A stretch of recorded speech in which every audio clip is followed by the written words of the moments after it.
habit I bring over from the trucking business, from the trucking industry.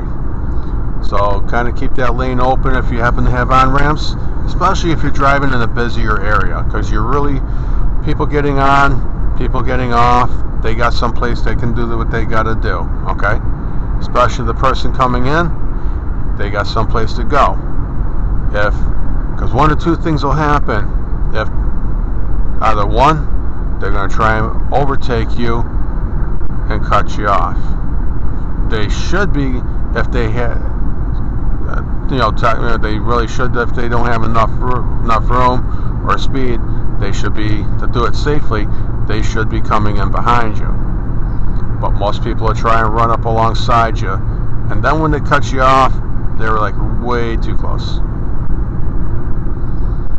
Okay, so I just left off my gas just for a second, put it back on, get them some distance, okay?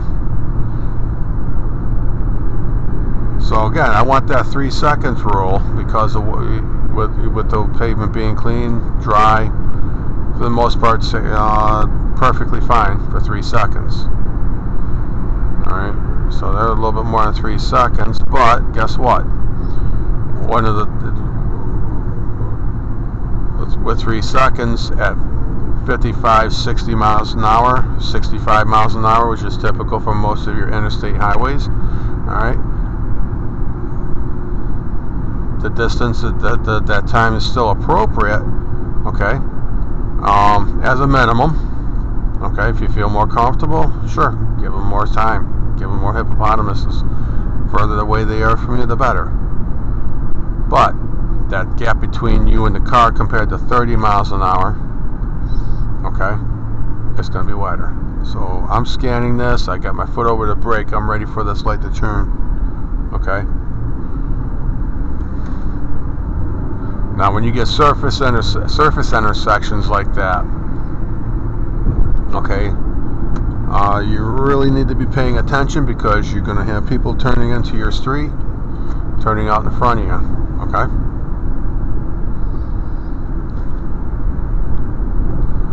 Speed is cut down to 55 miles an hour, and I got this person driving right up on behind me, and guess what? I'm going to have to be more cautious about them.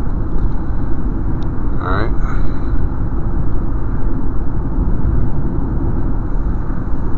Now, regardless of what, on contrary to what everybody hears, oh, you can drive 5 over the posted. So how's that work? Okay, well, first off, that's false. That black and white sign that says the speed on it, that is the fastest you are permitted to go legally. Okay? So if that speed limit says 30 miles an hour, 31, you are speeding. 55 miles an hour, do 56, you are speeding. Okay? 65 miles an hour on the interstates, you go 66, you are speeding. Legally, dead to rights, cop can pull you over, write you a speeding ticket. Okay? 1 mile an hour over, that's like 4 points. Alright? On your license. So,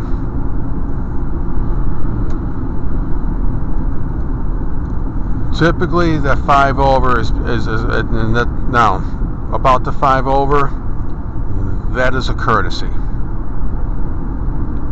Alright? That dates back to 40 plus years ago at this point. Excuse me. So at that 40 years ago, that's when electronic speedometers started being installed in cars here in the American made vehicles, okay? European, some of your Japanese vehicles were running them for some time before, especially European vehicles. But mechanical speedometers, so what's that mean? You had a gear that, a pair of gears that were in the tail shaft of the transmission, where it goes out of the transmission to drive the wheels, okay? And that pair of gears turned a cable that would came up behind the dashboard and into the back of the speedometer. Now the speedometer was all gears, Okay.